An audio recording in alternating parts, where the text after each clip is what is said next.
Chairman Jordan, Ranking Member Raskin, members of the committee, thank you for the opportunity to discuss my work as special counsel.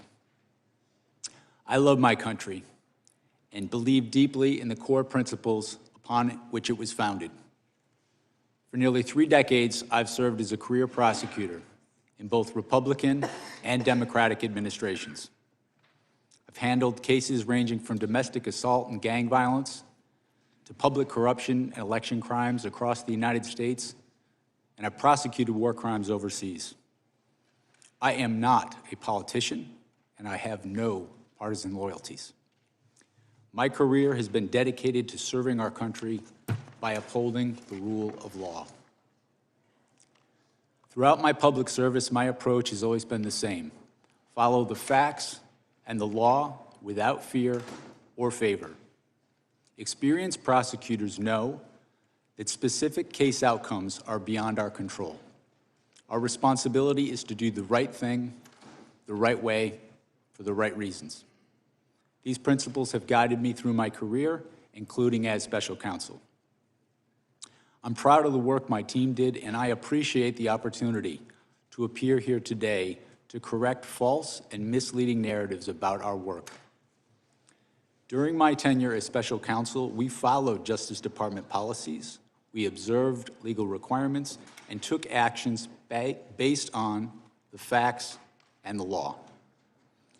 I made my decisions without regard to President Trump's political association, activities, beliefs, or candidacy in the 2024 election. President Trump was charged because the evidence established that he willfully broke the law, the very laws he took an oath to uphold. Grand juries in 2 separate districts reached this conclusion based on his actions, as alleged in the indictments they returned. Rather than accept his defeat in the 2020 election, President Trump engaged in a criminal scheme to overturn the results and prevent the lawful transfer of power. After leaving office in January of 21, President Trump illegally kept classified documents at his Mar-a-Lago social club and repeatedly tried to obstruct justice to conceal his continued retention of those documents. Highly sensitive national security information was held in a ballroom and a bathroom. As I testify before the committee today, I want to be clear. I stand by my decisions as special counsel, including the decision to bring charges against President Trump. Our investigation developed proof beyond a reasonable doubt that President Trump engaged in criminal activity. If asked whether to prosecute a former president based on the same facts today, I would do so regardless of whether that president was a Democrat or a Republican. No one should be above the law in this country, and the law required that he be held to account, so that is what I did. To have done otherwise on the facts of these cases would have been to shirk my duties as a prosecutor and as a public servant, of which I had no intention of doing. I remain grateful for the counsel, judgment, and advice of my team.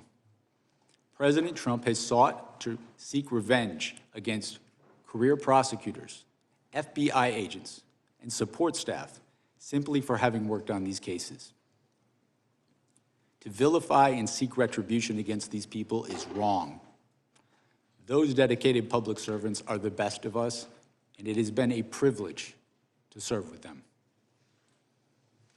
After nearly 30 years of public service, including in international settings, I have seen how the rule of law can erode.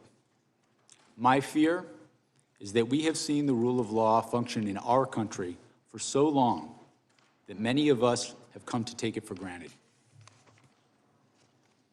The rule of law is not self-executing. It depends on our collective commitment to apply it. It requires dedicated service on behalf of others, especially when that service is difficult and comes with costs. Our willingness to pay those costs is what tests and defines our commitment to the rule of law and to this wonderful country. Thank you.